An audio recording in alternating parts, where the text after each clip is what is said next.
Well, freelance এইটো কোনো specific category নাই লাইক এফিলিয়েট বা ইটো সিটো বুলি নাই এটা ফুল্লি স্কিলৰ ওপৰত ডিপেণ্ড কৰে তো ফ্ৰীলান্স বস্তুটো যদি বুজি নোপোৱা দেন মই কাইণ্ড অফ এক্সপ্লেইন কৰিব ট্ৰাই কৰি আছোঁ তো ইয়াত কি হয় লাইক এটা কিবা কাৰোবাৰ আণ্ডাৰত তুমি কাম কৰিছা তো সেইটো কোনো জব নহয় লাইক মান্থলি বেছ তোমাক চেলাৰী দিয়ে তুমি যিখিনি কাম কৰিছা তাত হেৰি দিয়ে অ'কে তো লাইক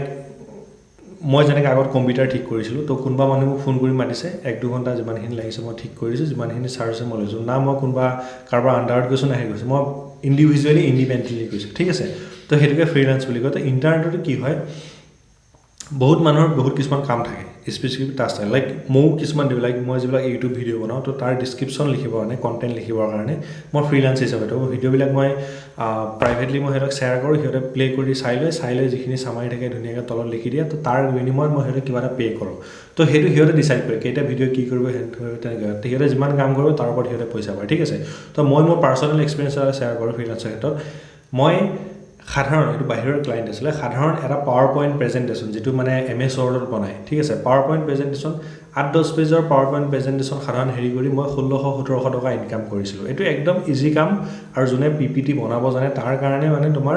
জাষ্ট 10-15 মিনিটৰ কাম কিন্তু সিহঁতৰ কাৰণে 10-15 মিনিট সিহঁতৰ কাৰণে বহুত বেছি ভেলুৱেবল হয় চ' সিহঁতে 1600-1700 টকা দিয়াত সিহঁতৰ মানে কোনো ডাঙৰ কথা নাই তো ইন শ্বৰ্ট মই এইটো বুজাইছোঁ যে ফ্ৰীলান্স কিছুমান ৱেবছাইট আছে অ'কে তাৰ আগতে মই হেৰি কৰি লওঁ লাইক নিজৰ এটা স্কিল লাগিব স্পেচিফিক স্কিল লাগিব যদি নাই ডেভেলপ কৰি লোৱা লাইক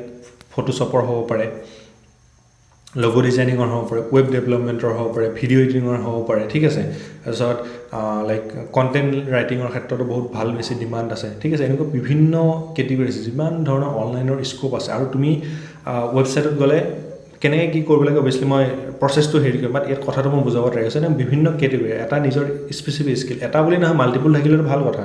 তো তাত কি হয় লাইক যিবিলাক ৱেবছাইট আছে তাত নিজৰ প্ৰফাইল বনাই ল'বা প্ৰফাইল বনাই লোৱাৰ পিছত কি হয় মানুহবিলাকে তেনেকুৱা ধৰণৰ মানুহ বিচাৰি ফুৰে আৰু তেতিয়া তুমি এজন ক্লাইণ্ট দুজন ক্লাইণ্ট যেতিয়া দিবলৈ কাম কৰিবলৈ ষ্টাৰ্ট কৰা ভাল ফিডবেক পাবা তেতিয়া কিন্তু তোমাৰ ডিমাণ্ড বহুত বেছি বাঢ়ি যায় আৰু তোমাৰ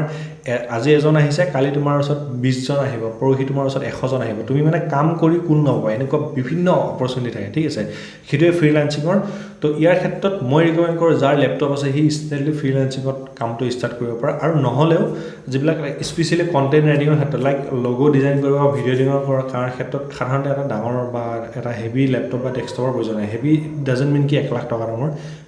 20,000-25,000 টকা ঠিক আছে তো সেই ক্ষেত্ৰত মই কি কৰোঁ যদি ফ্ৰীলান্সিঙৰ কাম বা এনেকুৱা স্পেচিফিক ইন শ্বৰ্ট যদি ইংলিছত বা হিন্দীত ভালকৈ যদি লিখাৰ কেপাচিটি লিখাৰ গাঁথনি যদি ভাল হয় দেন মই ৰিকমেণ্ড কৰোঁ ফ্ৰীলান্সিং কৰিবৰ কাৰণে নিজৰ লেপটপ নাই ওচৰত কেফেত গুচি যোৱা ফ্ৰেণ্ডছৰ লেপটপ নাই লাইক তোমাৰ মোবাইলতে তুমি